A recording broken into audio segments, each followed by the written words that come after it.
መንፈሳዊ ህይወት እንዲህ የሌላውን እድፍ የምታጠሩበት ሳይሆን የማንን እድፍ የምትነቅሉበት የራሳችንን እድፍ የምንነቅልበት የራሳችንን ለእግዚአብሔር የሚጎረብተውን ሰውነታችን ውስጥ አድሮ እንዳይኖር ሊያደርገው የሚችለውን ነገር እምታጥብበት ነው መንፈሳዊ ህይወት ማለት። መንፈሳዊ ሰው ማለት ይሄን ከሌላው ጉድፍ ይልቅ የማንን ጉድፍ ማየት የሚችል የራሱን ድክመት ማየት የሚችል ሰው እድፍን ማስወገድ ማለት። ሌላኛው የውሃ መልኩ ምንድነው ብትባሉ ውሃ ጽሩይ ከሆነ የማንን መልክ ያሳያል?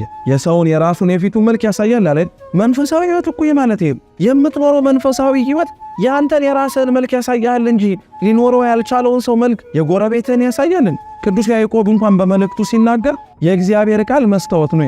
ማንም በመስታወት ፊት የማንም መልክ ብቻ ነው ማየት የሚችል። እኛ እኮ የኖርን ባለው መንፈሳዊ የሰው ህይወት ነው የምንገምት። እኛ የኖርን ለመኖር እየተለማመድን ባለነው መንፈሳዊ ህይወት ላይ ራሳችንን ከማየት ይልቅ ሰው እናይበታል። እንዲህ አላረጉም እኮ እንዲህ አልሆኑም እኮ እንዲህ መደረግ እየተቻለው አልሆነበትም እኮ እያልን እኛ ስለኖር ነው መንፈሳዊ ህይወት እየኖር ነው ስላለነው መንፈሳዊ ህይወት በመንፈሳዊ ህይወት ውስጥ ራሳችንን እያየን ጉድፋችንን እያጸዳን ነውራችንን እየነቀልን ከእግዚአብሔር ጋር አብረን መጓዝ ሲጠበቅብን የሌላውን እናያለን። እንዳልኳችሁ መግቢያው ላይ እኛን ያዳነበት መንገድ እኛ ምንም እናረግበት እግዚአብሔርን ለመምሰል የምንጓዝበት መንገድ ነው ብያችኋል። መንፈሳዊ ህይወት የምትኖሩትን ማን ገልጦት የሚኖር ህይወት እግዚአብሔር ገልጦት የሚኖር ነው እንጂ በስጋዊ ምርምር ምን የምታረግበት አይደለም፣ የምትደርስበት አይደለም። እናንተ የምትኖሩት መንፈሳዊ ህይወት ማን የኖረውን አባቶች እናቶቻችን የኖሩትን እኮ እናንተ ኖራችሁት ምስክር ሊሆን የሚችል ህይወት መኖር አለበት ማለት። አንድ አባት መጥቶ ይሄንንም እኔ ኖሬዋለሁ የሚል ማለት